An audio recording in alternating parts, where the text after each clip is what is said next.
la química analítica. Para hacer una breve introducción a la química analítica, vamos a dar una serie de definiciones de vocabulario que vamos a utilizar habitualmente en los posteriores temas dentro de este bloque de química analítica. Para empezar, vamos a definir qué es la química analítica o a qué se dedica la química analítica. La química analítica es la rama de la química que estudia el conjunto de principios, técnicas y métodos que nos permiten determinar la composición química de un determinado objeto. Es decir, la química analítica, como su propio nombre indica, se dedica al análisis de los objetos. A partir de ahora vamos a ver que nos van a surgir una serie de palabras nuevas que obviamente tenemos que definir. Y la primera palabra que nos ha salido en esta definición es el objeto. ¿Qué es un objeto? Bien, en química analítica un objeto se define como una entidad que debe describirse e interpretarse a partir de los resultados químicos que vayamos a obtener. Para que lo entendáis más fácilmente, un objeto puede ser, por ejemplo, el agua de un río. Nosotros queremos analizar la calidad del agua que presenta ese río. Otro objeto podría ser el aire de una ciudad. Si nosotros queremos estudiar la contaminación debida a ciertas sustancias químicas presentes en el aire, pues nuestro objeto de estudio va a ser el aire o la atmósfera de esa ciudad. Y un objeto puede ser también un determinado suelo, un área que, por ejemplo, en el pasado tengamos conocimiento o evidencias de que ha habido una explotación industrial sobre él y que podemos sospechar de que ese suelo está contaminado por un determinado tóxico o sustancia química tóxica. Por lo tanto, nosotros, antes de querer hacer algo sobre ese suelo, sería muy conveniente estudiarlo, analizarlo químicamente para comprobar si presenta algún tipo de contaminación. Muy relacionado con el objeto, tenemos el concepto de muestra. Una muestra es una parte representativa del objeto que se toma para su análisis químico. Evidentemente, si nosotros queremos estudiar, como hemos dicho antes, bien la calidad del aire de una ciudad, bien la calidad de las aguas de un río o bien la contaminación de un suelo, tendremos que tomar diferentes muestras de ese agua, de ese aire o de ese suelo para determinar la contaminación o la no contaminación de ese determinado objeto. Vemos efectivamente que es la muestra y no el objeto el que se somete al análisis químico. ¿Qué es el análisis químico? Es el siguiente concepto que nos surge a raíz de estas definiciones. Un análisis químico, o a veces también llamado ensayo, es un proceso que proporciona información bien física o química acerca de los componentes de una muestra. Es decir, el análisis químico es el corazón de la química analítica.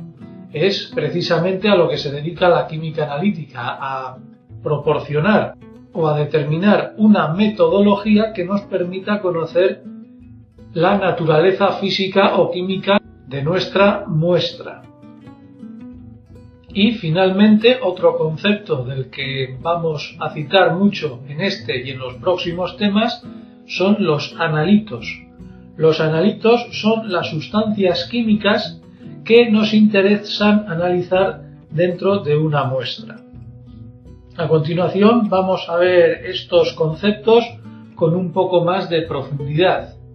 Para empezar vamos a hablar del objeto y de la muestra. Evidentemente, si nosotros queremos estudiar un objeto, como hemos dicho antes, bien la calidad del agua de un río, el aire atmosférico de una ciudad o la contaminación o no contaminación de un suelo, es evidente que tenemos que tomar sobre ese objeto una serie de muestras. Y son precisamente las muestras las que van a someterse a un análisis químico para determinar su naturaleza química. Evidentemente, los datos que obtengamos de esos análisis químicos que sometemos a las muestras nos va a determinar la naturaleza química de ese determinado objeto. Es muy importante, obviamente, que esa muestra o conjunto de muestras tienen que ser representativas de ese objeto.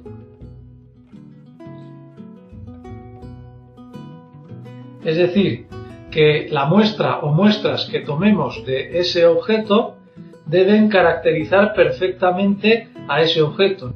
No podemos decidir tomar las muestras como nosotros queramos. Hay una serie de metodologías. Para empezar, un objeto puede quedar totalmente caracterizado bien por una única muestra o por un conjunto de muestras. Imaginad estas dos situaciones ilustradas en estas fotografías. En la fotografía de la izquierda, esta de aquí, vemos que hay un desagüe que vierte unas aguas a un río. Si, por ejemplo, ese desagüe proviene de una industria y nosotros queremos averiguar si esa industria está cumpliendo o no la ley de vertidos a ese determinado río, pues bastaría con tomar una única muestra de ese vertido para analizarla y comprobar si efectivamente la industria o la fábrica está cumpliendo o no las normas medioambientales de vertidos. En este caso, efectivamente, nos valdría una única muestra que la tomaríamos justamente en este punto. Pero ¿qué es lo que ocurre si nosotros tenemos, por ejemplo, esta situación de aquí? La fotografía de la derecha ilustra un suelo que en principio nosotros podemos pensar o podemos saber que pudiera estar contaminado porque en el pasado sobre ese suelo se ha desarrollado una determinada actividad industrial. Evidentemente, una única muestra de ese suelo no nos va a caracterizar, es decir, no va a ser representativa de la naturaleza química de este objeto, es decir, de este suelo presumiblemente contaminado. Por lo tanto, sobre este suelo no habrá que hacer una única muestra, sino un conjunto de muestras. Cuando se tiene que realizar un conjunto de muestras, caso que suele ser el más habitual de todo, se diseñan lo que se conocen como redes de muestreo. Una red de muestreo es simplemente un conjunto de puntos donde se va a tomar una muestra dentro de ese objeto. En el suelo contaminado que hemos visto antes, pues efectivamente podemos diseñar unos puntos de muestreo donde efectivamente tomaremos las muestras de suelo y ese conjunto de puntos forma lo que se llama red de muestreo.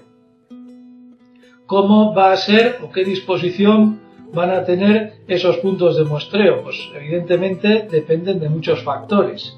La naturaleza tanto del objeto como del analito. En función de cómo sea el objeto que querramos estudiar o del analito que queramos analizar, la red de muestreo tendrá una u otra forma.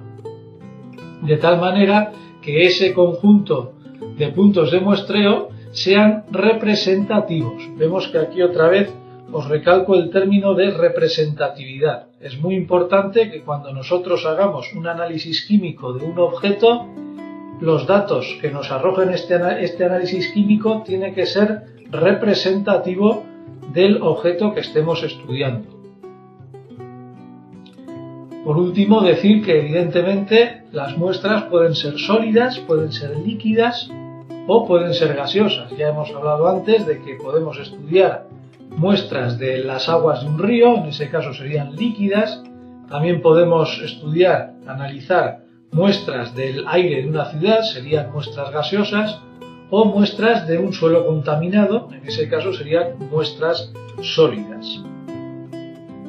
Vamos a ver a continuación cómo podemos asegurar la representatividad de una red de muestreo respecto al objeto que tengamos que analizar. Imaginad la siguiente situación. Nosotros tenemos aquí un bosque, está representado por pinos, y aquí tenemos, como veis, una gasolinera. Una gasolinera de la que nosotros podríamos sospechar de que, pues debido a unos fallos de instalación, pues tenga pérdidas de combustible y ese combustible pues se derrame por el suelo, penetre dentro del suelo y pudiera contaminar una determinada área. Pero nosotros además sabemos que las aguas superficiales o subterráneas que discurren a través de ese suelo llevan la dirección indicada por estas flechas de color azul. Es decir, imaginemos que este terreno pues tiene una pendiente en el cual aquí está el punto más alto y conforme nos desplazamos en dirección este, pues la pendiente disminuye, de tal manera que las aguas tanto superficiales como subterráneas van de oeste a este.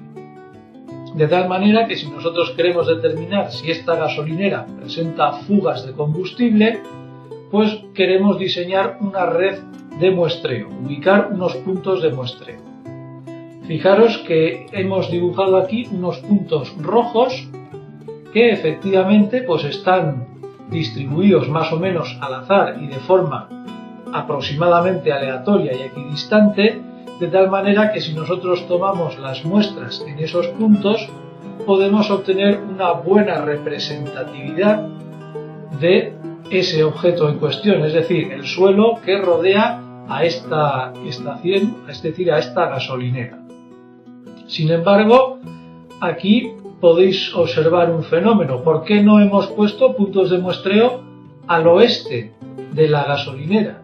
Pues porque ya hemos dicho que tanto las aguas superficiales como subterráneas discurren de oeste a este. Por lo tanto, si hay una contaminación por fuga de combustible, evidentemente esa concentración va a estar sobre este área del suelo. Sobre este otro área, es decir, al oeste de la gasolinera, nunca va a haber contaminación, puesto que las aguas superficiales o subterráneas van a arrastrar esa contaminación hacia el este de la gasolinera.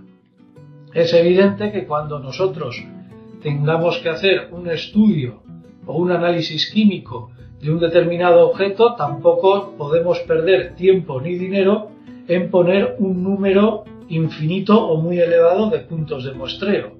Los análisis químicos efectivamente cuestan dinero y cuestan tiempo, por lo tanto hay que poner los mínimos puntos indispensables para caracterizar correctamente nuestro objeto de estudio.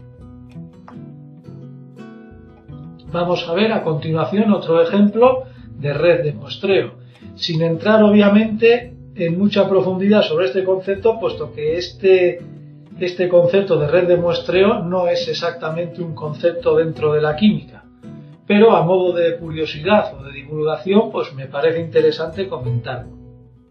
Imaginad este segundo ejemplo. Tenemos aquí un río representado por estos cursos en color azul. Vemos que el cauce principal está pintado en color grueso y tiene un par de afluentes, este afluente que viene por aquí y este otro afluente que viene por aquí. Y además de eso tenemos aquí una industria, una fábrica que tiene un punto de vertido en esta parte del río. Nosotros queremos analizar la calidad de agua de este río y por lo tanto tenemos que diseñar una red de muestreo, que en este caso no sería exactamente una red de muestreo, sino que sería lo que se conoce como un transecto. Un transecto es un caso especial de red de muestreo que en realidad, en lugar de ser una red, es una línea, es decir, un trayecto. Vemos que aquí hemos puesto los puntos de muestreo, 4 puntos, aquí, aquí, aquí y aquí. Estos puntos de muestreo evidentemente no están puestos al azar, ni porque se nos haya ocurrido ponerlos así. Tiene una lógica. Vamos a estudiar estos puntos de muestreo. ¿Por qué se han puesto de esta forma? Este primer punto de muestreo vemos que está colocado prácticamente en la cabecera del río, donde nace el río.